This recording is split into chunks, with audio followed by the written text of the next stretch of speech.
میں نے بتایا تھا انسان کا ایک نہیں دو دشمن ہے۔ ایک اس کا دشمن شیطان ہے، دوسرا اس کے اندر چھپا بیٹھا ہے اس کا نفس، وہ دشمن ہے۔ شیطان تو قید ہو جاتا ہے مگر انسان کا نفس، اس کی نفسانی خواہشات یہ اسے گناہ پر ابھارتی رہتی ہے۔ تو جو پہلے جمعہ کو گفتگو ہوئی تھی اس کو میں تھوڑا سا آگے اور لے کے چلتا ہوں۔ یہ جو نفس ہے، نفسانی خواہشات ہیں، ان پر قابو کیسے پانا؟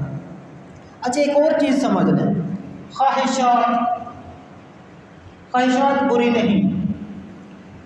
خواہشات یہ بری نہیں، خواہش ہو سکتی ہے انسان کی خواہش ہو سکتی ہے۔ اچھا خواہش پیدا کب ہوتی ہے؟ ایک اور چیز،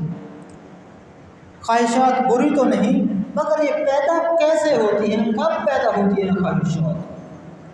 جب ہم دنیا میں اپنے ارد گرد کسی کو دیکھتے ہیں، کسی کو بڑے جاہ و مرتبے پر دیکھتے ہیں، بڑے بلند مقام پر دیکھتے ہیں، اس کا منصب بڑا ہے، مرتبہ بڑا ہے،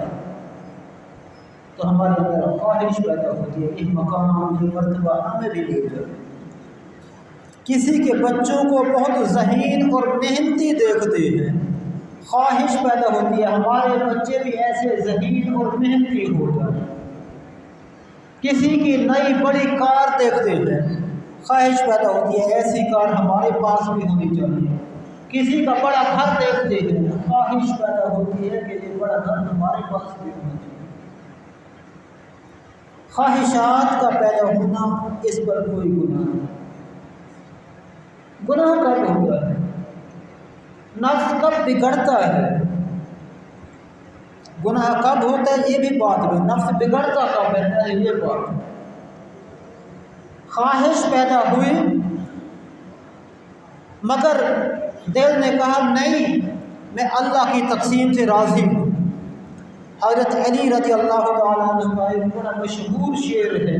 آپ فرماتے ہیں رضینا بالقسمت الجبار فینا، اللہ تعالیٰ نے ہمارے درمیان جو تقسیم کر دی ہے ہم اس سے راضی ہیں۔ فرمایا لنا علم وللجہال مال، کہ اللہ تعالیٰ نے ہمیں علم کی دولت سے مالا مال کر دیا اور جہال کو مالی دنیاوی مال و دولت سے مالا مال کر دیا۔ تو فرمایا ہمارے پاس علم کی دولت ہے، دوسروں کے پاس مال کی دولت ہے، ہم اللہ کی تقسیم سے راضی ہیں کہ دنیاوی مال و اسباب ختم ہونے والا ہے، دنیا میں رہ جانے والا ہے، فنا ہو جانے والا ہے، اور جو اللہ نے ہمیں علم کی دولت عطا کی ہے اس کو نہ تو زوال آتا ہے، نہ اس میں کمی آتی ہے، نہ دنیا میں رہے گا، یہ آخرت میں بھی ساتھ جائے گا۔ تو حضرت گرامی اللہ تعالیٰ نے تقسیم فرما دی، کسی کو خوبصورت بنایا اور کسی دوسرے کو نسبتاً کم خوبصورتی عطا کی، کسی کو مال و دولت سے نواز دیا، کسی کو غربت میں رکھا، کسی کو صحت و تندرستی اور طاقت عطا کر دی اور کسی کو کمزور اور بیمار رکھا، کسی کو اولاد کی دولت سے مالا مال کر دیا اور کسی کو اولاد کی نعمت سے محروم رکھا۔ اللہ تعالیٰ نے تقسیم کر دی۔ اب دل میں خواہش پیدا ہوئی، کسی کی اولاد کو دیکھا تو بے اولاد کے دل میں خواہش پیدا ہوئی میری بھی اولاد ہوتی، تو خواہش پیدا ہوئی، کوئی بری بات نہیں۔ کسی کی اولاد کو کامیاب دیکھا، اعلیٰ منصب پر فائز ہوتے دیکھا،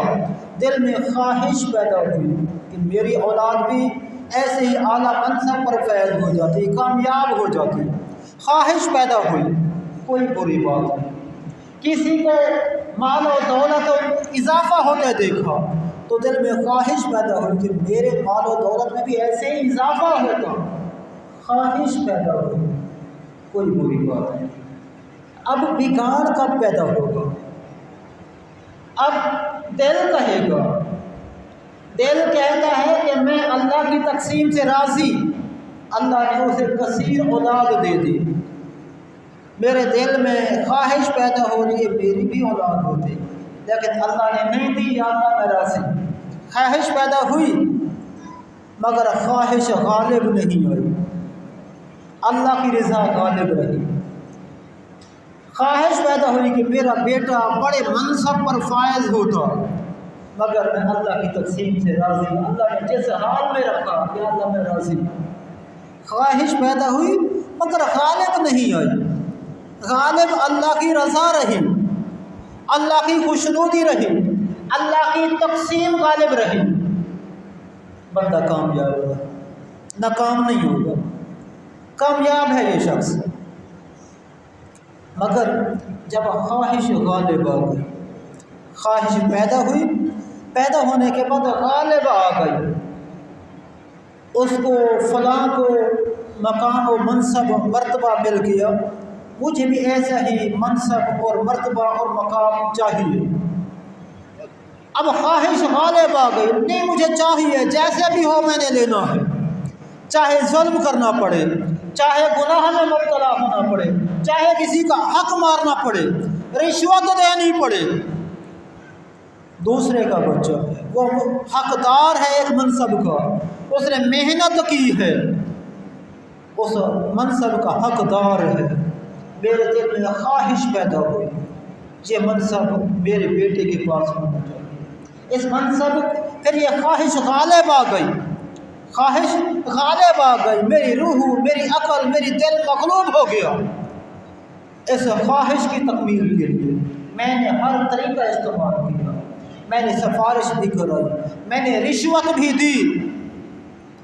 اور اپنی اولاد کو وہ منصب دلا دیا، وہ عہدہ دلوا دیا، خواہش کے ہاتھوں مغلوب ہو کر اب یہ خواہش گناہ بن گئی،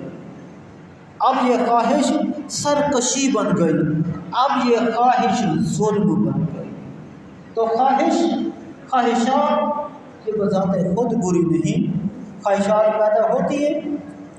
ان خواہشات کی بنا پر انسان آگے بڑھتا چلا جاتا ہے، مگر جب خواہشات انسان کی عقل پر غالب آ جاتی ہیں، انسان کی روح پر غالب آ جاتی ہیں، اس کے دل پر غالب آ جاتی ہیں، پھر بگاڑ کا دروازہ کھل جاتا ہے، پھر گناہوں کا دروازہ کھل جاتا ہے، پھر سرکشی کا دروازہ کھل جاتا ہے، پھر وہ انسان ان خواہشات کی تکمیل کے لیے گناہوں کا راستہ اختیار کر لیتا ہے۔ نفسانی خواہشات، انسان کا نفس اس کو اس چیز پر ابھارتا ہے اور انسان گناہ میں مبتلا ہو جاتا ہے۔ تو اس نفس کو کیسے قابو کیا جائے؟ حضرت ابراہیم علیہ السلام انہوں نے پہلے ایک طریقہ سکھایا، جب اپنے بیٹے حضرت اسماعیل علیہ السلام کے ساتھ خانہ کعبہ کی تعمیر کر رہے تھے، خانہ کعبہ کی تعمیر جب مکمل ہو گئی تو اس کے بعد اللہ کے ایک نبی ابراہیم علیہ السلام نے ہاتھ اٹھائے دعا کے لیے، جناب اسماعیل علیہ السلام نے بھی ہاتھ اٹھائے اور آمین آمین کہتے ہیں۔ دعا کے الفاظ پہلے سپارے کے اندر اللہ تعالیٰ نے ذکر کیے، ربنا وابعث فیہم رسولا، یا اللہ میں نے تیرا گھر بنا دیا، میں نے ایک مدرسہ بنا دیا، میں نے ایک یونیورسٹی بنا دی، میں نے ایک تعلیم گاہ بنا دی، ربنا وابعث فیہم رسولا منہم، یا اللہ جس قوم کے لیے میں نے یہ گھر بنایا اسی قوم میں سے ایک رسول بھیج دے، یتلو علیہم آیاتک، اس کا کام کیا ہوگا؟ وہ ان کو پڑھائے گا، کیا پڑھائے گا؟ یتلو علیہم آیاتک، تیری آیات، جو تو آیات نازل کرے گا وہی نازل فرمائے گا، ان کو پڑھائے گا، وَيُعَلِّمُهُمْ، اور ان کو اور کیا پڑھائے گا؟ مزید پڑھائے گا، وَيُعَلِّمُهُمُ الْكِتَابَ، جو تو کتاب عطا کرے گا قرآن پاک، اس کی تعلیم دے گا، والحکمہ، اور قرآن پاک کے علاوہ حکمت کی، دانائی کی، سمجھ بوجھ کی باتیں ان کو سکھائے گا، اور چوتھی چیز وَيُزَكِّيهِمْ، اور ان کا تزکیہ نفس کرے گا، جو نفس میں خواہشات پیدا ہوتی ہیں، نفس بگڑتا ہے، شیطان سے بڑا دشمن ہے یہ نفس، تو جب نفس بگڑتا ہے تو اس کا تزکیہ کرے گا، ان کے نفس کی اصلاح کرے گا، 4 چیزیں، اور چوتھے نمبر پہ فرمایا وَيُزَكِّيهِمْ، ان کا تزکیہ نفس کرے گا۔ اس کے بعد جب اللہ تعالیٰ نے اپنے پیارے حبیب صلی اللہ علیہ وسلم کو مبعوث فرمایا تو اللہ تعالیٰ نے فرمایا لقد من اللہ علی المؤمنین، کہ تحقیق اللہ تعالیٰ نے مومنوں پر احسان کر دیا، اذ بعث فیہم رسولا، کہ اپنا محبوب رسول ان کے پاس بھیج دیا، وَيُعَلِّمُهُمُ الْكِتَابَ وَيُزَكِّيهِمْ، اس محبوب کا کام کیا ہے کہ ان کو کتاب کی تعلیم دے گا اور ان کا تزکیہ نفس کرے گا، جو دعا مانگی تھی جناب ابراہیم علیہ السلام نے۔ اللہ تعالیٰ نے وہی الفاظ فرمائے کہ ان کو کتاب کی تعلیم بھی دے گا، ان کا تزکیہ نفس بھی کرے گا۔ تھوڑا تھا فرق اللہ تعالیٰ نے کیا، جو ابراہیم علیہ السلام نے دعا کی تھی اس کے اندر انہوں نے تزکیہ نفس کو چوتھے نمبر پہ رکھا تھا۔ چوتھے نمبر پہ 4 چیزیں مانگی تھی کہ یہ چیز ان کے ساتھ کرے گا، چوتھے نمبر پہ تزکیہ نفس کرے گا۔ مگر جب اللہ تعالیٰ نے مبعوث فرمایا اور بھیجا تو اللہ تعالیٰ نے فرمایا کہ نہیں، تزکیہ نفس بہت ضروری ہے، یہ چوتھے نمبر پہ نہیں، دوسرے نمبر پہ،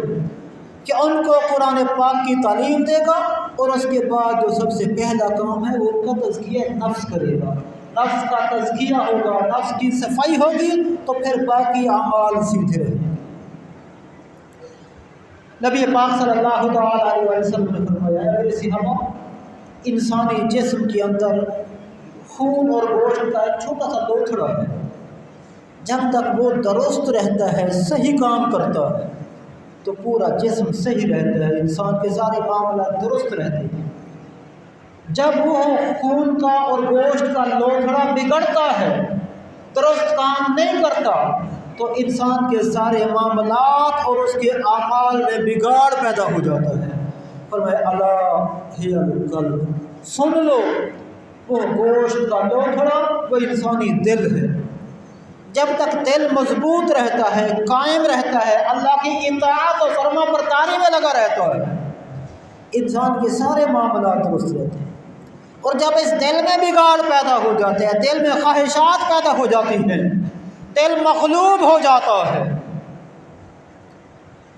تو پھر انسان گناہ پر مبتلا ہو جاتا ہے۔ اللہ تعالیٰ کی مخلوقات میں سے فرشتے ہیں جو صرف نیکی کرتے ہیں، اللہ کی اطاعت و فرما برداری کرتے ہیں، کبھی اللہ کی نافرمانی نہیں کرتے۔ پھر شیطان ہے، وہ صرف نافرمانی ہی کرتا ہے، جس چیز کا اللہ حکم دے گا وہ اس کو الٹ کرنا ہے، نہ صرف خود الٹ کرنا ہے، دوسروں کو بہکانا ہے، انسانوں کو بہکانا ہے کہ اللہ کی نہیں ماننی، ہمیشہ نافرمانی خود بھی کرنی ہے، دوسروں کو بھی نافرمانی پر ابھارنا ہے، ترغیب دینی ہے۔ پھر تیسری مخلوق ہے حضرت انسان، یہ نیکی بھی کرتا ہے، بدی بھی کرتا ہے، نیکی کی بھی طاقت ہے، بدی کی بھی طاقت ہے۔ قرآن پاک میں فرمایا وَهَدَيْنَاهُ النَّجْدَيْنِ، کہ میں نے انسان کو دونوں راستے دکھا دیے۔ فرمایا یہ راستہ یہ جنت کی طرف جا رہا ہے، یہ راستہ جہنم کی طرف جا رہا ہے، یہ اعمال تمہیں جنت کی طرف لے کے جانے والے ہیں، یہ اعمال تمہیں جہنم کی طرف لے جانے والے ہیں۔ پھر انسان کے اندر نفس رکھ دیا، دل رکھ دیا، روح رکھ دی۔ انسان کی روح صرف اور صرف نیکی کی طرف مائل ہوتی ہے، انسان کا دل اور نفس انسان جس طرف مائل کرے اس طرف مائل ہو جاتے ہیں۔ توجہ کیجئے، انسان کی روح صرف نیکی کی طرف مائل ہوتی ہے، انسان کا دل اور نفس گناہ کی طرف بھی مائل ہو جاتے ہیں، نیکی کی طرف بھی مائل ہو جاتے ہیں، جیسی صحبت مل جائے۔ نیکوں کی صحبت مل گئی تو نیک ہو گیا، بدوں کی صحبت مل گئی تو انہیں کے راستے پہ چل پڑا۔ اللہ نے فرمایا میں نے انسان کو عقل عطا کر دی، عقل انسان کو سمجھاتی ہے کہ اللہ تعالیٰ نے تمہیں بتا دیا ہے کہ یہ جنت کا راستہ ہے، یہ اعمال جنت میں لے جانے والے ہیں، یہ جہنم کا راستہ ہے، یہ اعمال جہنم کی طرف لے کے جانے والے ہیں۔ اے بندے تجھے مکمل اختیار بھی نہیں دیتے اور تمہیں مجبور بھی نہیں کرتے، انسان مجبور محض نہیں، ورنہ بندہ کہے گا یا اللہ تو نے میرے مقدر میں گناہ لکھ دیے تھے تو میں گناہ کرتا رہا، مجھ سے حساب کیسا؟ تو نے لکھ جو دیا تھا، یا اللہ تو نے فلاں کے مقدر میں لکھ دیا تھا کہ میرے ہاتھوں قتل ہونا، اب تقدیر تو غالب ہو کے رہے گی، وہ میرے ہاتھوں مارا گیا، میرا کیا قصور؟ اللہ کہے گا وَهَدَيْنَاهُ النَّجْدَيْنِ، تجھے مجبور محض نہیں، تجھے اختیار بھی دیا تھا، عقل بھی دی تھی، دونوں راستے بھی بتائے تھے، تمہیں بتا دیا تھا کہ اگر قتل کرے گا تو قتل ہونا پڑے گا تمہیں قصاص میں، تمہیں بتا دیا تھا یہ برے اعمال کا راستہ اختیار کرے گا تو جہنم میں جانا پڑے گا، اب تیری مرضی۔ جس انسان کی عقل اس کے دل پر، خواہشات پر، نفس پر غالب رہتی ہے، وہ انسان نیکیوں کا راستہ اختیار کرتا ہے، اس کا تزکیہ نفس ہوتا رہتا ہے۔ اور جو انسان جس کا دل اور اس کا نفس مغلوب ہو جاتا ہے، غالب آ جاتا ہے عقل پر، عقل مغلوب ہو جاتی ہے، خواہشات کی پیروی کرتے کرتے کرتے خواہشات کا اتنا شیدائی ہو گیا، عقل مغلوب ہو گئی، کسی عقل کے کونے میں خیال پیدا ہوتا بھی ہے کہ یہ گناہ کا راستہ ہے، چھوڑ دے، مگر دل اور نفس کہتے ہیں گناہ جب قیامت آئے گی دیکھی جائے گی، قبر میں جائیں گے تو دیکھے جائیں گے، ابھی تو دنیا ہے، ابھی تو مزے کر لیں۔ ایک جملہ بولا جاتا ہے ہماری سریکی کے اندر کہ یہ دنیا مٹھی اگلی کہنے ڈٹھی، یہ دنیا میٹھی ہے اگلی کس نے دیکھی، اگلی یہ نہیں کہنا چاہیے، نہ سوچ اپنانی چاہیے نہ یہ جملہ زبان پہ لانا چاہیے۔ اس دنیا سے زیادہ اگلی دنیا پر یقین کامل ہونا چاہیے، یہ فانی دنیا ہے، فنا ہو جانے والی ہے، ختم ہو جانے والی ہے، وہ ہمیشہ رہنے والی دنیا جس کو کوئی زوال نہیں۔ انسان دنیا میں گناہ کرتا ہے کس لیے؟ انسان دنیا کے اندر خواتین کا شیدائی ہوتا ہے، جہاں اس کو کوئی حسین خاتون نظر آتی ہے تو اس کے دل میں گناہ کروٹیں لینے لگتا ہے۔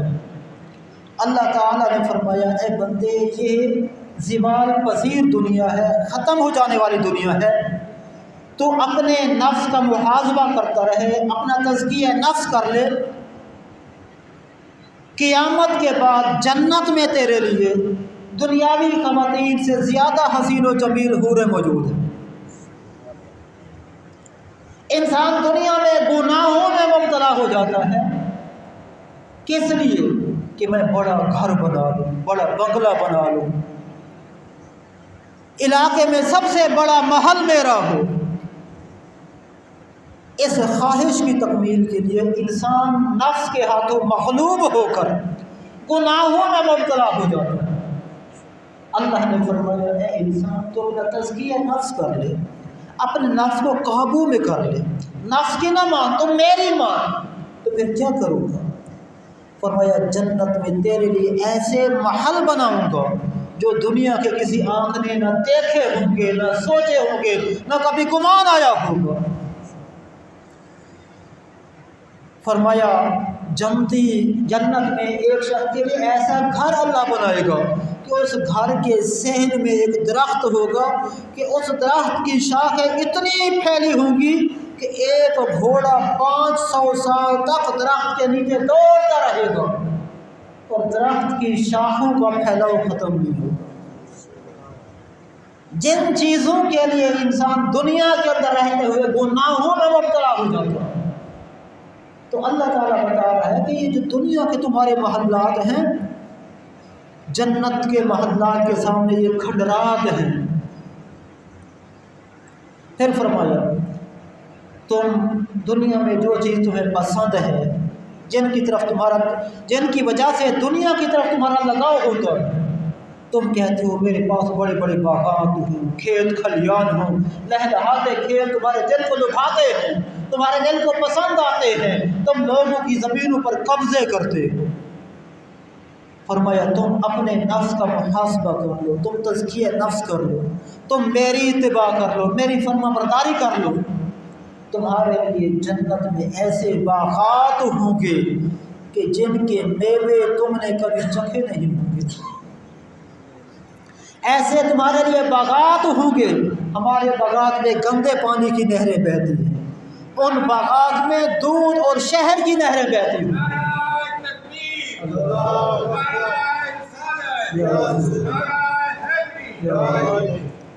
تو میرے دوستوں، جن جن چیزوں کی طلب کے لیے، جن جن چیزوں کے حصول کے لیے انسان گناہوں میں مبتلا ہو جاتا ہے، تو اللہ تعالیٰ نے فرما دیا کہ تم اپنے آپ کو گناہوں سے باز رکھو، تم اپنے نفس کو اپنے اوپر غالب نہ آنے دو،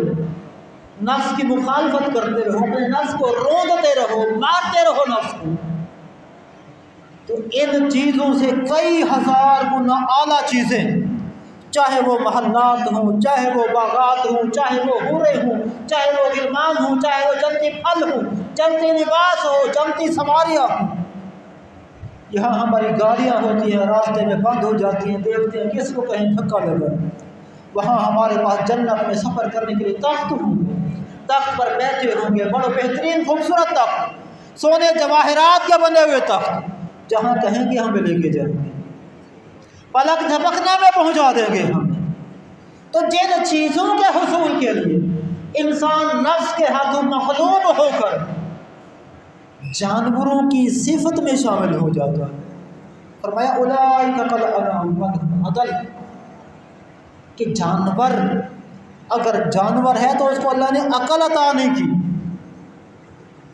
جانور اگر جانور ہے اس کو اپنے اور پرائے کھیت کی پہچان نہیں، اس کو حدود کی پہچان نہیں کہ یہ کھیت میرے مالک کا ہے، اس حد سے باہر کسی اور کا کھیت ہے، میں نے اپنے مالک کے کھیت میں رہنا ہے، مگر اس کو ان حدود کی پہچان نہیں، کیونکہ اس کے پاس عقل نہیں، وہ جانور ہے، حیوان ہے۔ انسان تمہارے پاس تو عقل ہے، تمہیں تو پتہ ہے حدود کا، کہ اس حدود سے آگے قدم رکھا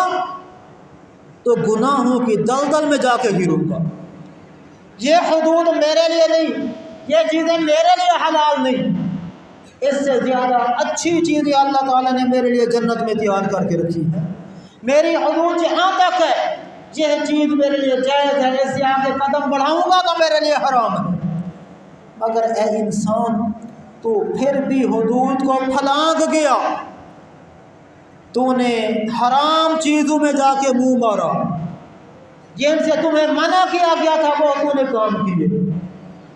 تو جانوروں سے بھی بدتری ہے۔ جانور کو تو عقل نہیں نا، وہ جانور ہے، وہ دوسروں کے کھیت میں منہ مار لیتا، جانور ہے، تو انسان ہے، تو کیوں دوسروں کے کھیت میں منہ مارتا ہے؟ فرمایا اولئک کالانعام بل هم اضل، کہ ایسے لوگ جانور ہیں، بلکہ فرمایا جانوروں سے بھی بدترین، کہ جانور تو اس لیے مارتے ہیں منہ کہ ان کو عقل نہیں، یہ عقل رکھنے کے باوجود پرائے کھیت میں جا کے منہ مارتا، جانور سے بدترین ہے یہ شخص۔ تو حضرات گرامی، نفس کا تزکیہ اسی طرح ہو سکتا ہے کہ اس کی مخالفت کی جائے، اللہ کے نیک بندوں کی صحبت اختیار کی جائے، صرف مرید ہو جانا یہ کافی نہیں، تسبیح پڑھتے رہنا یہ کافی نہیں، استغفار کی کثرت کرتے رہنا یہ کافی نہیں۔ مرید کہتے ہیں ارادہ کرنے والے کو، جب بندہ مرید ہوا اس نے ارادہ کر لیا، صرف ارادہ کرنے سے منزل حاصل نہیں ہوتی۔ بندہ کہتا ہے جی میں اپنے بیٹے کو ڈاکٹر بناؤں گا، میں نے ارادہ کر لیا ڈاکٹر بناؤں گا، بن جائے گا؟ نہیں، اس کو منازل طے کرنی پڑے گی۔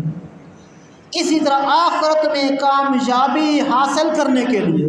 اور تزکیہ نفس حاصل کرنے کے لیے، نفس کی صفائی کے لیے، باطن کی طہارت کے لیے،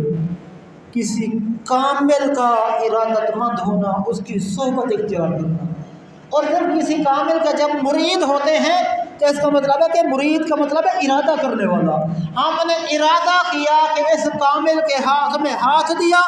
یہ کامل ہمارے باطن کی صفائی کرے گا اور ہماری منزل مقصود جو جنت ہے وہاں تک ہمیں پہنچائے گا۔ مگر صرف مرید ہو گئے، صرف ارادہ کر لیا، منزل نہیں ملے گی۔ مرید ہوئے تو پھر آگے پھر منازل ہیں، پھر اپنے مرشد کے پاس بار بار جا کر پوچھنا پڑے گا، سبق لینا پڑے گا، رہنمائی لینی پڑے گی۔ جب دل میں گندے خیالات ہیں، گناہوں کے خیالات ہیں، پھر بتانا پڑے گا یا شیخ میرے دل میں ایسے خیال آتے ہیں، نماز پڑھتا ہوں نماز میں دل نہیں لگتا، مسجد میں جاتا ہوں مسجد میں دل نہیں لگتا۔